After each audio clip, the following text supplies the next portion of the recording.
Good evening, everyone. This is Dolores Cannon again with the Metaphysical Hour. And we're live tonight. This is December the 14th, year 2012. We're really counting down to the end of the year. It's going to be here before we know it.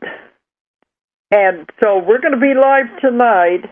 So anybody that wants to call in, be glad to do it, because we're just going to be talking about our China trip.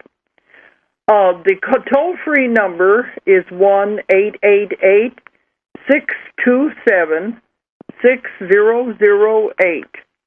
888-627-6008 if you want to call in and talk. And you know what I was thinking, Julia? Here everybody was making all of this big thing about 12-12-12. There was supposed to be something going on that date. There may have been. I don't know. Well, we didn't hear about anything. If anybody out there knows about anything, we would sure like to hear it.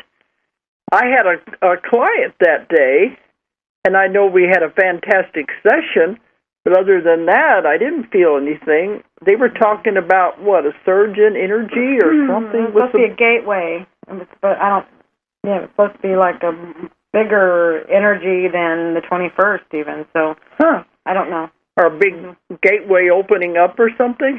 Right, it was supposed to be a bigger event than, it's like a preparatory thing for the 21st is all I heard.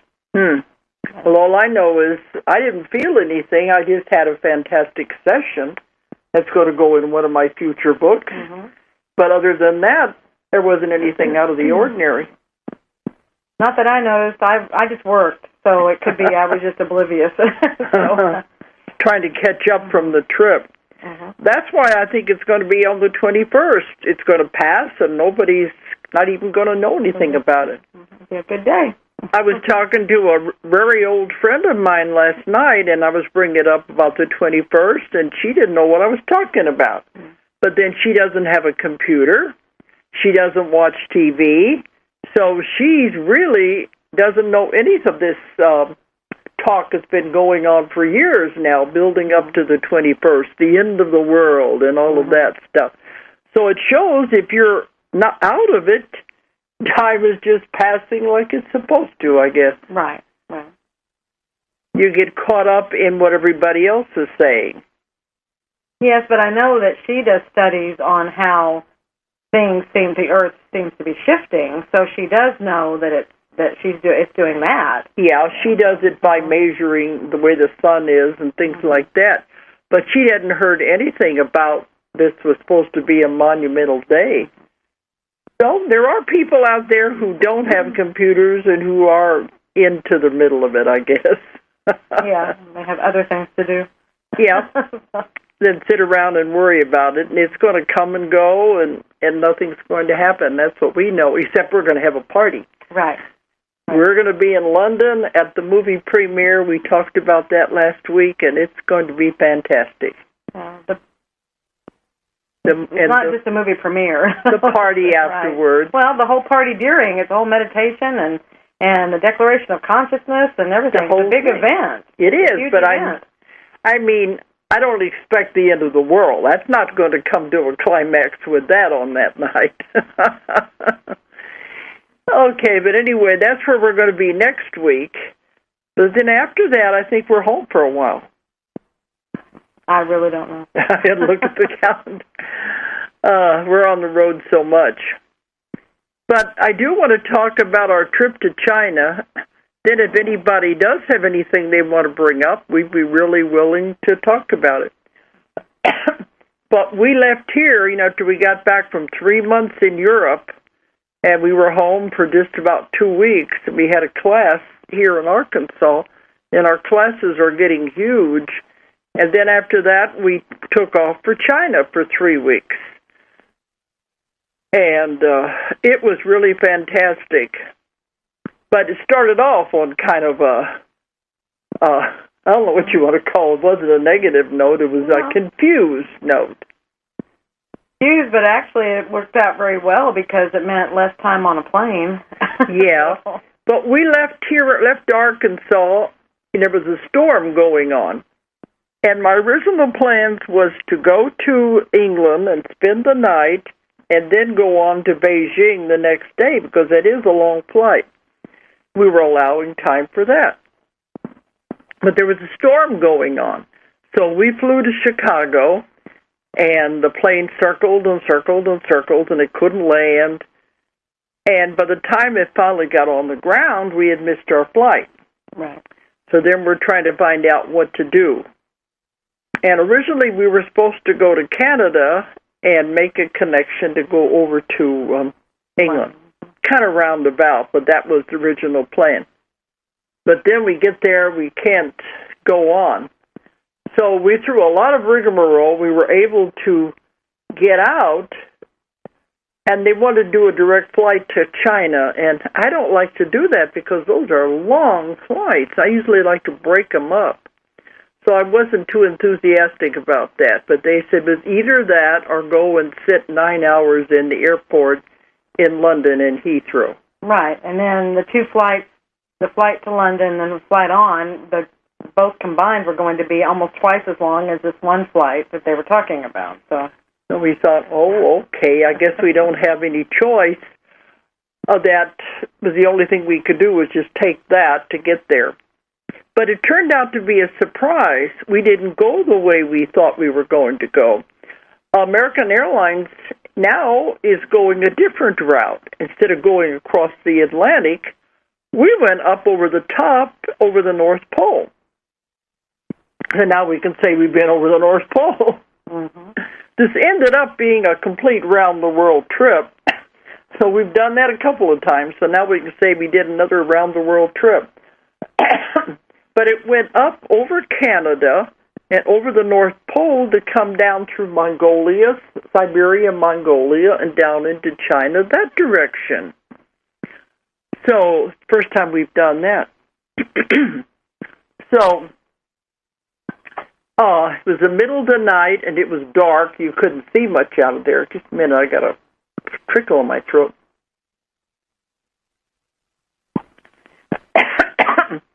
Trying to see out there, and all there was snow, as much you could make out, because it was dark. But I saw the strangest phenomenon.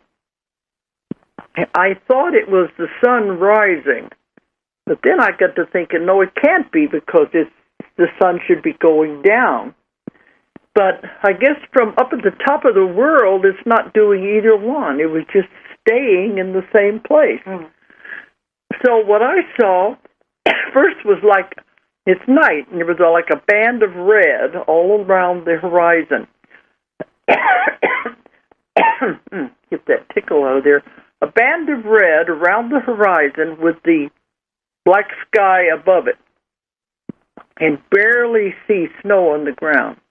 Then after a little while, after we flew for a while, above the red line was a white line.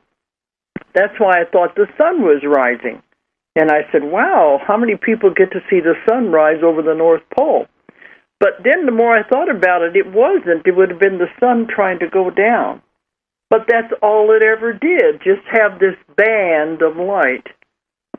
And so it was really strange to watch it. It was beautiful. I was thinking, how many people are going to get to see that? And we had got all the way over Siberia, headed into Mongolia before the sky turned back to black again. So it was a very strange thing to see. The sun's not make up its mind what it wants to do. So we've had some strange phenomena when we've been flying. Mm-hmm. But then we get to Beijing, the middle of the night. We tried to get word to the people who were supposed to meet us, and they didn't get the messages. So here we come into Beijing. Our translator's not there. Our ride isn't there, and we don't know what to do. And everybody's speaking Chinese. We don't know. You just go. I know you go with the flow, but we were really tired by that time too. All we had was the address for the hotel we were supposed to go to. And a phone number. Yeah, that's all we had. We thought, well, there's nobody here. We just get over there, even though it was 1, 2 o'clock in the morning, and hope we can find it. So that was interesting. Mm-hmm. And the cab driver didn't know where to go. They were trying to talk to him. And the hotel was really strange because there wasn't any signs to tell anybody where it was or how to get to it. It was in the middle of the woods. Right, it's out of the way. Yeah, very much out of the way. But we finally came dragging in there. It was about 3 o'clock in the morning. And still nobody to translate. And they couldn't figure out, what are you doing here? We're not supposed to come in till the next day. We was in there a day early. And trying to tell them, not speaking English, and our translator's not around. All we wanted at that minute was just to find a bed, go to sleep, because it didn't matter. But anyway, that was the strange way we came in. Mm-hmm. But we have all kinds of adventures when we're doing these trips. But it ended up, our luggage wasn't there. Yeah, our luggage took the other ride. We went to Canada. Yeah, they said it'd be on the same plane, but I didn't think so because when we got that plane, we had to leave now. We didn't have any choice. You had to get right to the gate and leave right now on the over-the-pole trip.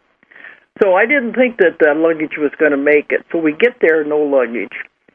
So we went 3 days, no luggage, sleeping in the clothes, nothing at all.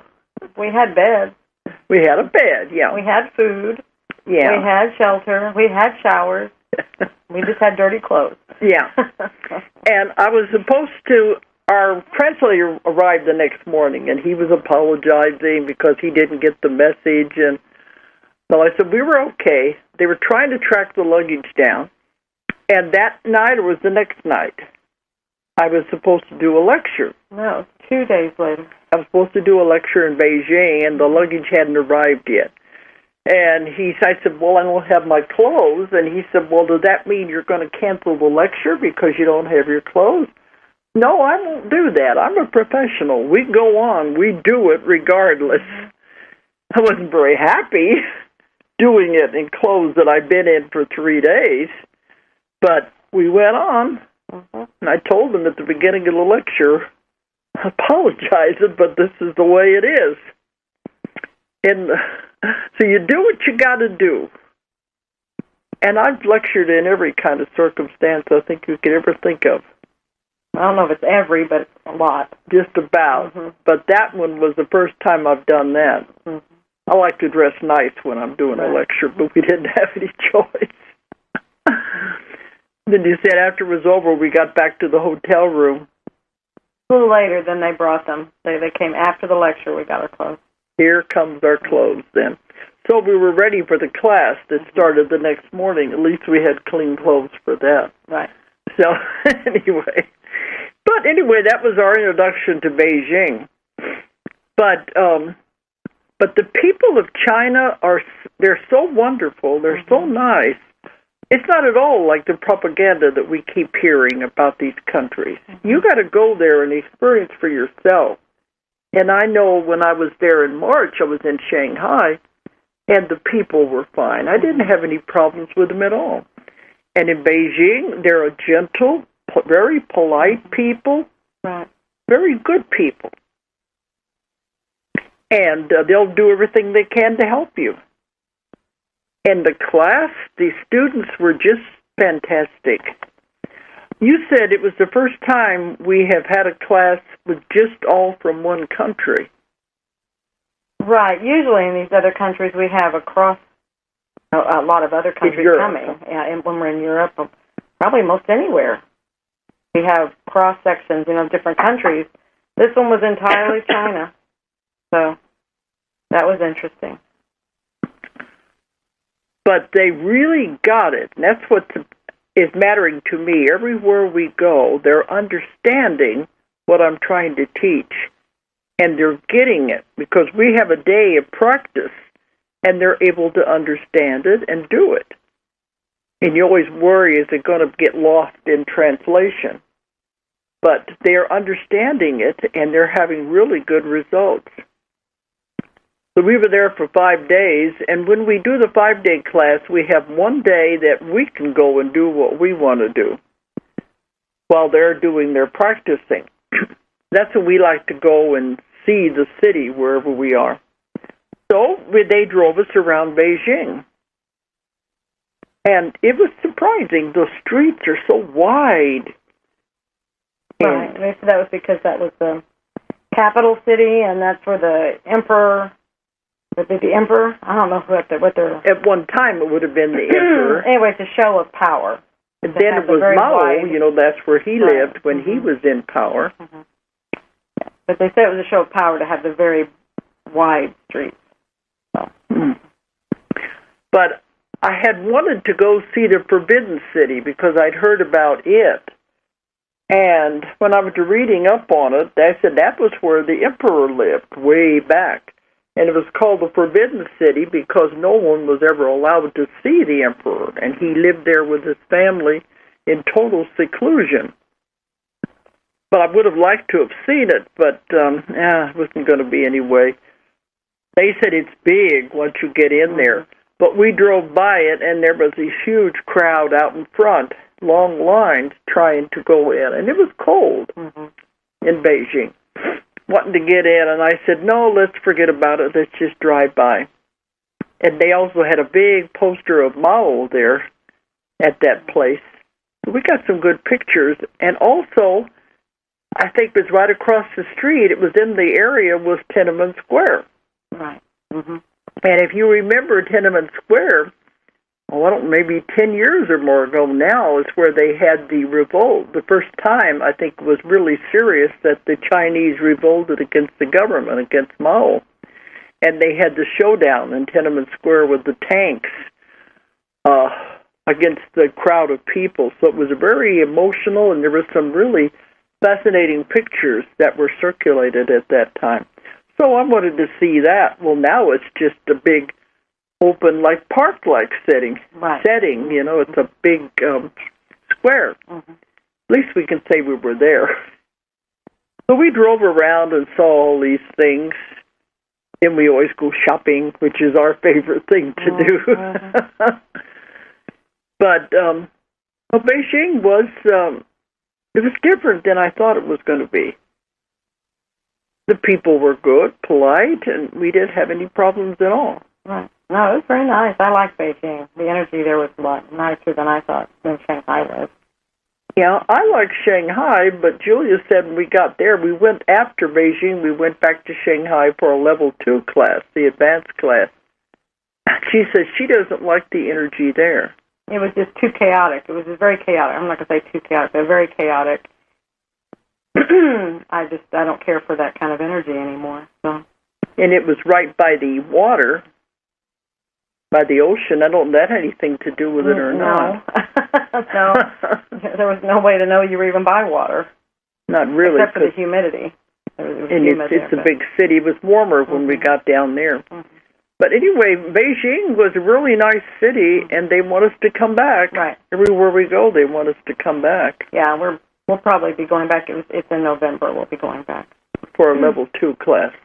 Or another level 1, too? Yeah. I don't know. This whole year, 2013, is planned, but I'm not sure of all the dates and everything. But we also met with the people there that are translating the books into Chinese there. So we're going to be doing business with them anyway and returning there. But the only thing was the food. But it was adapting. Mm-hmm. What do you mean the only thing was the food? Different. Yeah, but they said, what do you like? And they were making these wonderful meals for us and bringing them right to our room and treating us like royalty. Yeah. So what? It was just different. They like to put sugar on a lot of things. Oh, yeah. But it was fine, though. The food's fine. It was very fresh and very nice. Yeah, they eat a lot of rice. But it wasn't like the food I had in Shanghai in March, because that really turned me against it. And it's definitely not like Chinese food in America. But Julia said we noticed our bodies were feeling different. She said it was like I don't know, what do you want to call it? It was getting all the junk out of it from the States. And I hate to say that, people, but The U.S. has the awfulest food with all of the additives and the preservatives in it.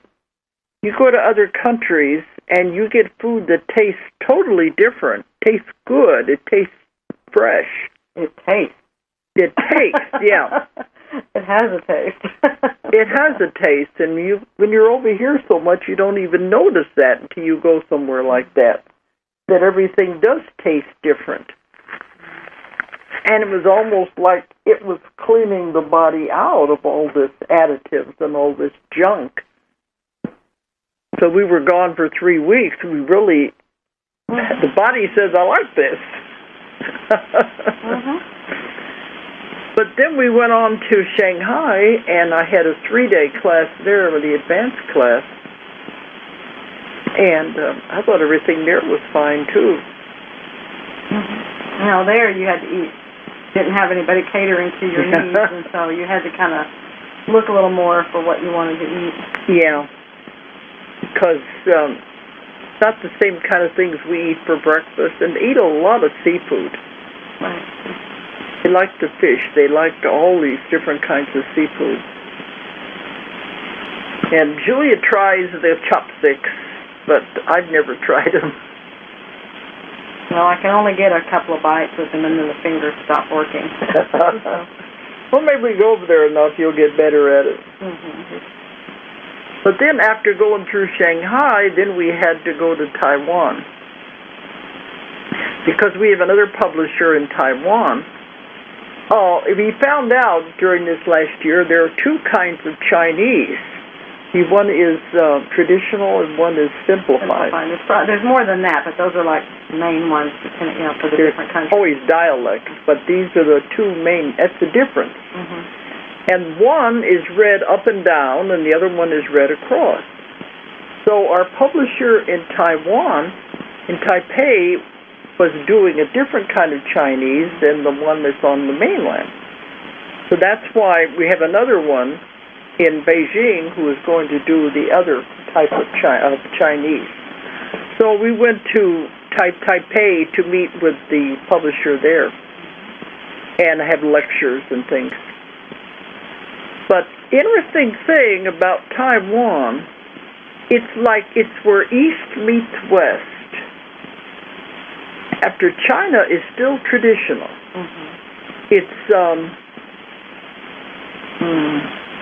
It's more modern than you would think. Right. Has a lot of big stores, fancy cars, everybody's dressed nice, a lot of electronic stuff. I'm sure to see the things that we see, what we think China is, you'd have to go out into the country, out away from the cities. And then you might see what we're always seeing. That's the way it is in Russia, too. In Moscow, it's not at all where they tell you it is. But otherwise, it's just very modern, but it's very traditional Chinese. But then when we got to Taiwan, it was as though there's a mixture. As though the Western influences from America are definitely making inroads there. You could see East meets West. Right. There were a lot of American stores. 7-Eleven was everywhere. Right. KFC was there. They actually had the KFC. I mean, KFC was in China, but it didn't have what we know to be KFC. Taiwan did. It was actually KFC chicken. So. Yeah, I said the KFC in China, Colonel Sanders would turn over in his grave. There wasn't anything like the traditional at all. No, I took a picture, but I don't remember what it was on there. It was funny, the menu. So when we got to Taiwan, it was the real stuff. And the food was different, but just like it was more Western. The whole atmosphere was more Western. Right. Our plugs will even work in their outlets. That's a biggie. But it was as though the 2 were mixing together. Now, in Taipei, they had this huge building. I don't think it's the biggest one in the world, but it is pretty big. It's 101 floors. And it's amazing. They said they put the, the pillars that hold it up all the way down to the bedrock. Right. And we went up into that, and you would have thought you were in America. Huge mall in the downstairs part. Then we go all the way up to the top. It's like any of these big towers, anywhere in the world. Right. That was fascinating. Mm-hmm. And they told us they can get from one side of, it's an island really, Taiwan is, they can get from one side to the other quickly because they have made tunnels through the mountains. And they can be from one place to another village in just a half hour by going through the mountains, instead of going up and over and all the way around. So some of these things they figured out that we could really put into use here. But it was very westernized. That was the difference. Well, then after we left there, we went to Honolulu for a much-needed rest. We came in there, it was about 4 days ahead of time. But we had 3-4 days because I was going to do a lecture there with Doreen Virtue, and that was going to be on the next weekend. We said, well, we're going to have these few days. And after 3 months in Europe, 3 weeks over there, I said, let's just take those extra days to do nothing. And what better place to do it than in Honolulu? We could have stayed in Taiwan, but let's just go on early and spend the time in Honolulu. That's what we did. We went in there, and we were 4 days on the beach, Waikiki, and catching on our sleep and getting the time zone and the jet lag out of there. Right. So it was good. We needed that downtime. Then Doreen came in on the day of our lecture, and we had a really nice lecture with her at the Unity Church there in Honolulu. And my good friend Paia, who is a kahuna priestess, she came. She wanted to do the blessing before we did the lecture. But Doreen wanted to do this. She said, I want to do something with you before the end of the year, before the end of 2012. Because there's so many people out there that keep talking about the fear and the doom and the gloom that we've got to show them that it's not that way. It's not going to be that at all. This is really the new beginning, the hope of everything. Mm-hmm. And so that's what we were doing it for. And so that was our focus for the whole lecture, the two of us doing the lecture together. But she did make an interesting statement during hers. She said people were talking about that date, because that date has been focused on for so many years. She said the Earth and the universe really does not go according to the Gregorian calendar. It has its own system. So it doesn't matter what we say, what dates we say, or the Mayans said, or anything. The Earth is functioning on its own system. That's why we know nothing's going to happen. But the people really, they liked it. Had a good reception there. Very good reception. Yeah. Good. Didn't you say, I don't think we put this on the radio, I think you were just talking about it on Skype. Didn't you say that you did some research on December 21st? As everybody kept saying, it's supposed to be a lineup of planets. Right. Well, it was before our conference in July, and we were doing the T-shirts. And I asked our artists to do, I thought it would be cool to have the constellation or the planet lineup. That'd be the constellation, I guess, wouldn't it? Anyway, the planetary lineup, I thought that would be a nice image on the shirt. Because they all say it's going to line up in a direct line, and that's when magnetic pull is going to pull the Earth over. And so he gives me this image, he sends it in, and it's nothing's lined up. These planets are all on these different places and stuff. I'm like, but where's the lineup? He's like, this lineup? This is what I found. I said, are you sure this is on the 21st of December? And he's like, yeah, and he showed me where he got the information.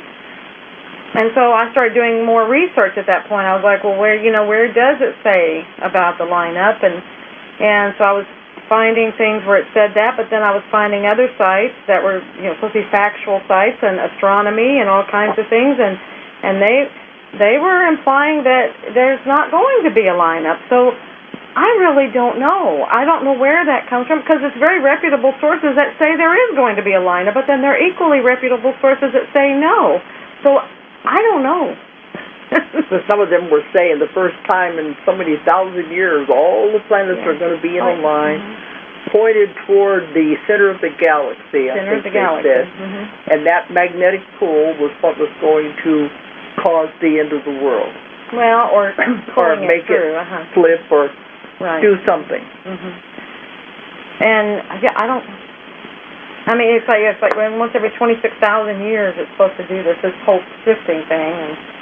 But, doesn't that show that a lot of things, they're probably misinformation or disinformation, but you repeat something often enough, people are going to believe it.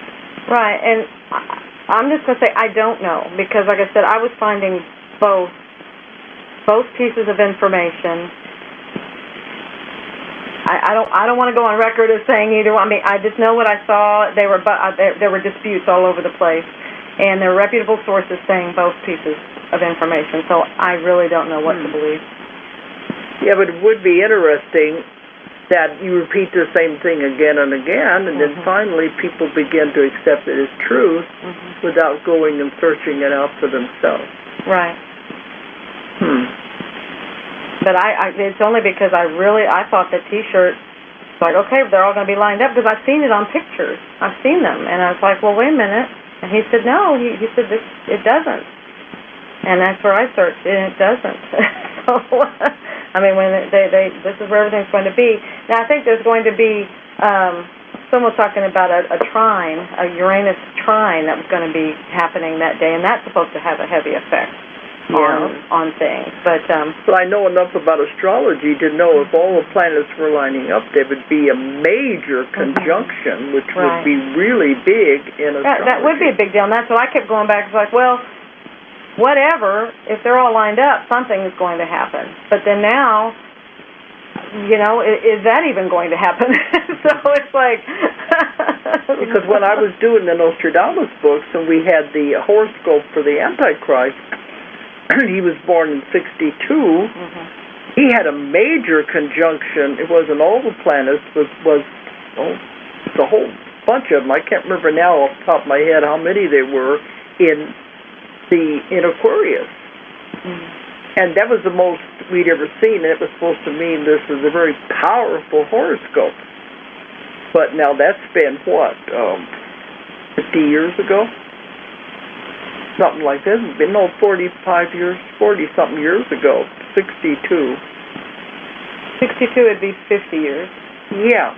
So it couldn't happen again that soon anyway, that they would all line up.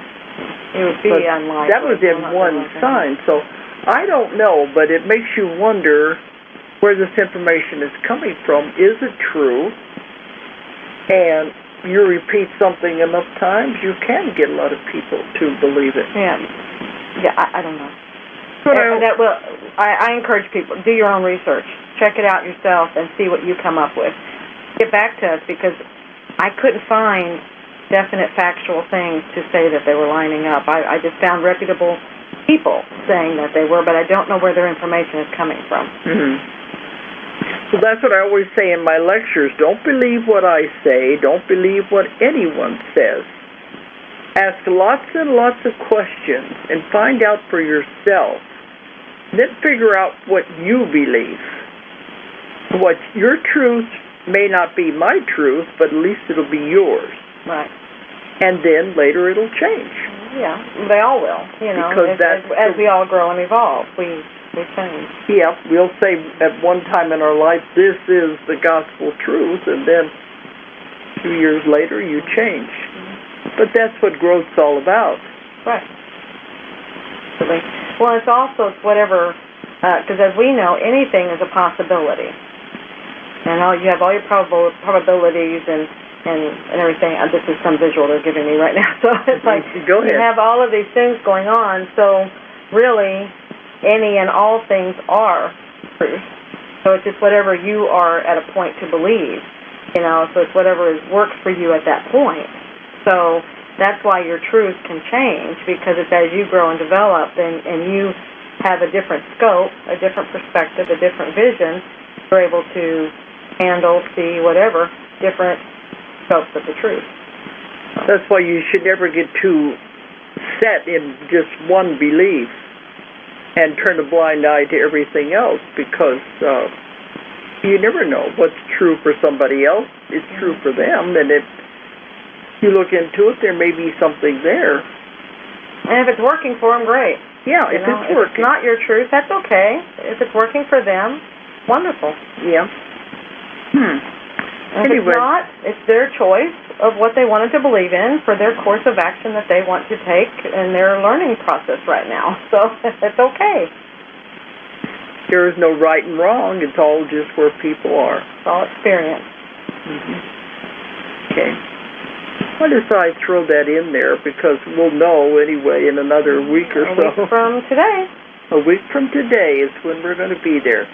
Right. And they claim, that the end of the world is supposed to happen at 11 o'clock? Well, the shift, like Michael Perlin said last year, it's supposed to be 11:11, you know, in the UK. So that means over here, like in the Central Time, that would be 5:11. Because you're 6 hours ahead. Right. Well, see, that means there's different times all over the world, even different days. Is Australia ahead of us? So that means the end of the world will happen there before it gets here. The day before. No, not if it all happens at the same time. It's all at the same time. One thing of the day is always the day ahead of us. Yes, but it's all at the same time. Now when they said when this was supposed to, the shifting is supposed to happen. Hey, it's 11:11 in the UK, be 5:11 here, 3:11 in California time. And then you'd have to go, 6 hours ahead for New Zealand time from the UK. So that would put it, that would be on the 22nd then, over there, because they're ahead. Okay, I was thinking it was the other way around. Anyway, that's what we said when we travel this much. Time doesn't mean anything anyway. You never know what time it is, what day it is. Well, it shows you how irrelevant it is. Yeah, you don't know what day it is, you don't know anything about it. So, yeah, it does become irrelevant, unimportant. Well, my understanding is I've read someplace, anymore I don't know where I get all the information either. I don't know where it comes from, but I remember reading this someplace. And they said that was one of the very definite indicators of the shift, because time is the fourth, it's a fourth dimension. Yeah, it's the fourth dimension. And we're going into the fifth dimension. So time will no longer be. And so that's one of the things they said you can tell the time is losing its effect. We don't operate by time as much as we used to, and time really doesn't have much meaning. And it's not apparently not just us traveling. A lot of people. That's why, one, the time is speeding up. Two, it just has no relevance. You can't put anything to it anymore. It just slips and it does all these things. It's because we're what's the word? Okay, it's a T. Evolving? No, it's like it's traversing. Would traversing work there? Traversing time. I think that'd be a word, yeah. That's the word they were giving me, but I don't know that word well enough, so there's a caller. We got a caller? Okay. But anyway, yeah, time is an illusion. They've told us that time and time again. Okay, we got somebody there?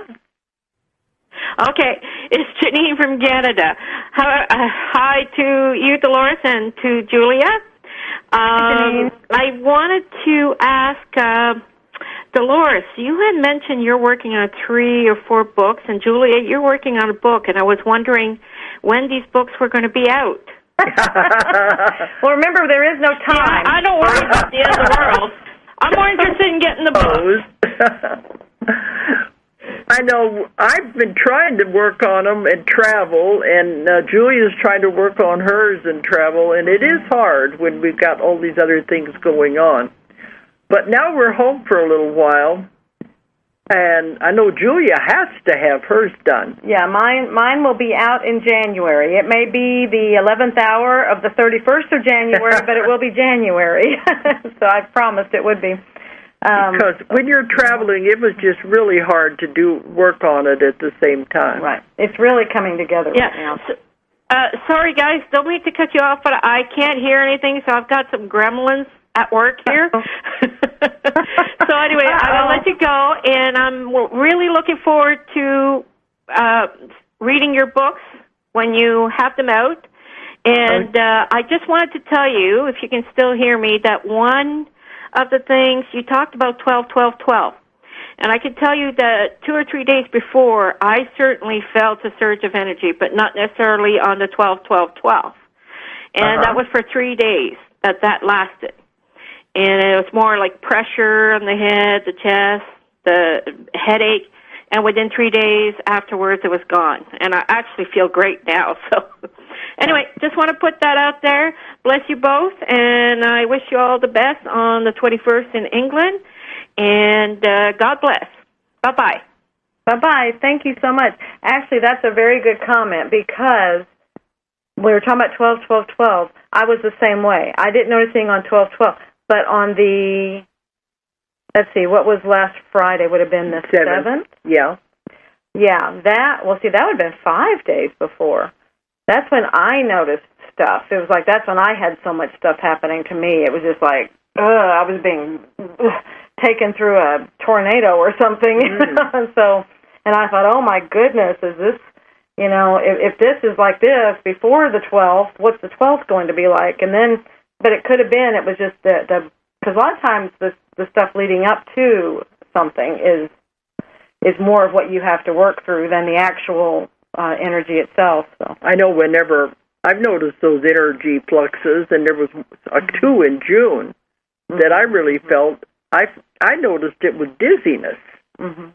He said pressure and headache. Yeah, that's more the stuff. It was like, oh my goodness, it was like it was an intense pressure. I don't know that I've had pressure. I felt pressure like that before. That it was major. And I really thought it was just like I was imploding. So we thought maybe it was just all the stuff we've been through, and you were under a lot of pressure coming back and trying to catch up. Right, but it literally was. It's one thing to be under pressure, but this literally was a pressure, and it was like it was on my head and everything, and I thought, I have never felt it like that before. So I thought it was just the other, but then it did cross my mind that it was this other, because it was a different energy. Well, with me, it's been dizziness whenever it hits like that. And they did say it was going to increase, but I haven't felt it any more since June. Because I think everybody's feeling it in a different way. It's all different.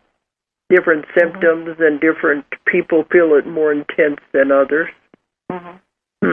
But her other question was about your books, because I answered my question. But on your books, why don't you go ahead and give some kind of an idea of what you're doing and what kind of... well, I am working on 3 more books, and people keep saying, when's the next book coming out? What's it going to be? It'll be whichever one gets done first. Right. Because when I was doing Convoluted 4, I was under a heavy deadline then. That's why I said I'm not going to be under a deadline like that again. But when I was doing that, it was getting too big, and so I took about 300 pages out. And I was looking at that, and I was thinking of having that be a separate book. It deals with sacred knowledge and the lost knowledge of what was people knew way back in time, and how people were trained in those days, the secret mystery schools. But I kept looking at it, and I don't think it's enough for a book. Of course, I can go back to doing smaller books. My other books have been so big now. I know, just people don't expect that from you anymore. They expect the big ones. Great big weird ones. Yeah, I think they feel cheated or something when a little book comes out. Because I know in the beginning I had several books that were smaller. Hiroshima, Between Death and Life, a lot of those were in the 5 Lives. Those were smaller books. I thought I could do that, but then I got to thinking, I don't know if it'll stand alone. I have a lot of material that's going to be for Convoluted 5.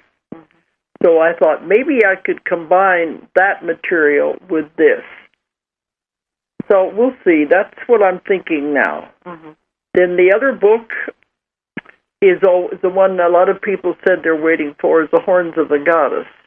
That is magic in the Middle Ages, whenever the so-called witches, which were nothing more than nature worship, when they were being persecuted by the church and they were killing them all during the Inquisition. And it has kind of magic and how they worked. And that's what a lot of people said they wanted that book to come out. But I held on to it for a long time. The material came through 20 years ago. But at that time, I didn't feel comfortable writing about the church in that way. Because, in those days, the church come down on you pretty hard. Now, they're not bothering us metaphysical people as much, I don't think. Well, and I think it's because people in themselves, a lot of shifting has happened. So people's perspective of the church, they don't hide them and hold them in the same esteem. They're kind of they're coming down to be looked at on more of an even keel rather than they are the almighty. I think a lot of the scandals have caused some of that. Mm-hmm. But in those days, I just didn't think how would people accept it if I were going to talk about all the horrible things the church was doing to people during the Inquisition. Mm-hmm. So that's one that's almost finished. Only thing I'm doing now is research into that, those times and what was really going on during the Inquisition. So that is, all these books are getting to the point they're almost ready. Mm-hmm. Then the other material, the other book, is old material that I got in the very beginning of my work, because I had people who would go through as many as 30 past lives. I don't have time to do that anymore. But they were really wonderful stories and of times and the history in those places and theology and all of that. So I thought of putting all of that into one book and to show how it all checked out. And especially when they have so many lives from one person, how it all interacted to show the karma from one life may not be paid back for a couple of lives later, mm-hmm. but how it all interweaves and connects. Right, and how all the lives affect each other. Yeah, and how they do. And when you're in that one life, you can't see, why did these things happen to this person? Because there was nothing in that life to justify a horrible death or something. Mm-hmm. But this way you can see how one influences the other. So that one is going to be a book, too. So I'm working on a lot of material because I've got so much. I don't think I'm ever going to run out. Right. Then I'm still getting more, too, from my clients. Right. So those are some of the ones I'm working on right now. And I just don't want to be put under the pressure of the deadline again. But I know in 2013 there'll be another book by me out. At least one. At least one. You heard it here first. You'll have at least one book out next year. Yeah, last year was 2 books, and that was a lot of pressure. But the 3 Waves has really created a lot of attention. People all over the world, China, everywhere, relate to it. Everywhere I go, there's that feeling of, I thought I was all alone in the world. They don't want to be here. They don't like it here. They don't understand the violence. They want to go home. Don't know where home is. They just know it's not here, and they want to go home. And many of them want to commit suicide to get out.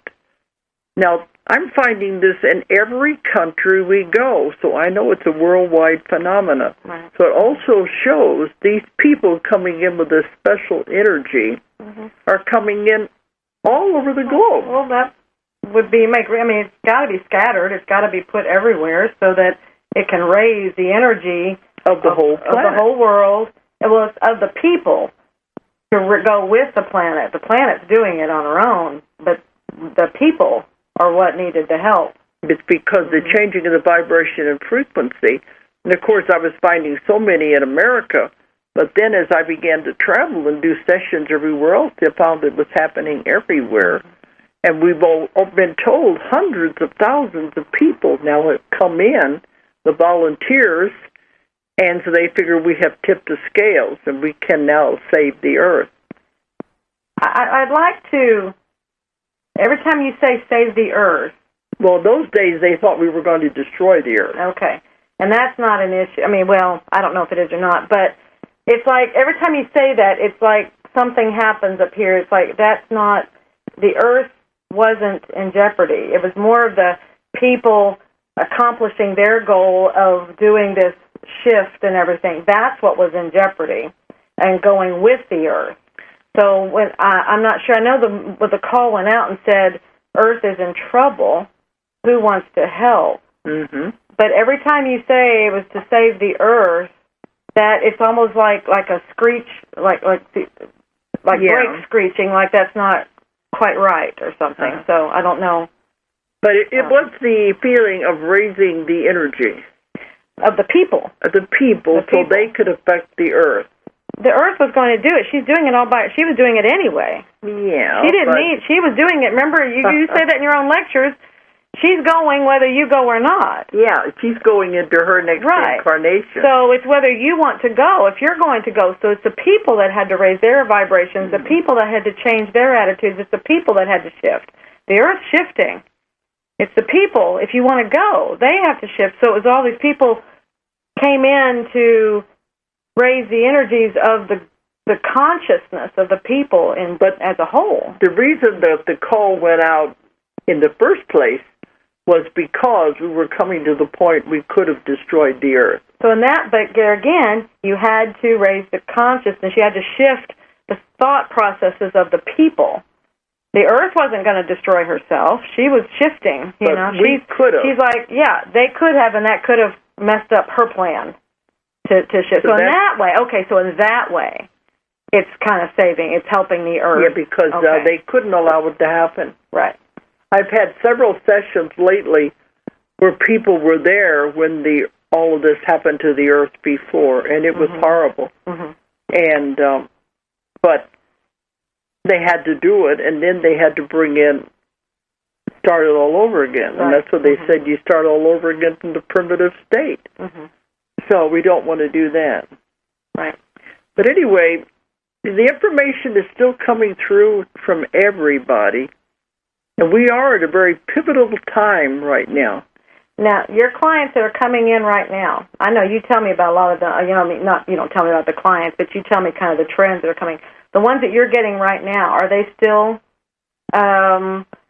waves? I mean, are they still saying, okay, I'm here to help, or I'm here to do this, I'm here to do that, or are you seeing another trend, or what's your trend right now? Well, they don't like it here. They don't want to be here, and they're very unhappy. But it's following the same trend, and we find out they are in these age groups that fall into the 3 waves category. So I think that is continuing. I'm just getting more information that they were around when all this happened. Some of them were watching from spaceships and things, but they were all here. I don't know if there's another trend or not. The ones who are here now realize what their job is, and they're doing it. Because they don't think they are. They just think they're unhappy. They don't like it here, but their energy is very important. Absolutely. And it is making a big difference in what's happening to the world. Right. Well, just by the very being here is raising the energy. That's what they said, just to be. And they think they're not doing anything, but they are by just being. Absolutely. So don't get the idea that you're unimportant and you're not doing anything, because you are. Just by volunteering to be here in this time, in this place, this is a monumental time in history. Well, it all has effects. Okay, so the ones coming in, do they shift? They help the ones that have been here that couldn't shift, that couldn't do it on their own. They're helping them to now cause their own shifting. Then that shifting, is raising energy. So it's that everybody's doing it now. It's not just the ones coming in. Everybody is playing, has their part to play in this whole thing now. Because they said, especially the second wave, they're here just to spread this energy to everyone. And it's like a domino effect. But don't think you're unimportant because you're not doing anything. You are just your energy affecting everyone you come into contact with. It's a very important time. Right. Well, we're going to have to sign off, but anyway, next Friday, we won't be here. We'll be in London, but I want everybody to be, aware and see what they feel. Or Just put love out there. That's always the very best thing we can do all the time, is just put love out there. Absolutely do not go to fear, and let's just have fun. Just have fun with everything that happens.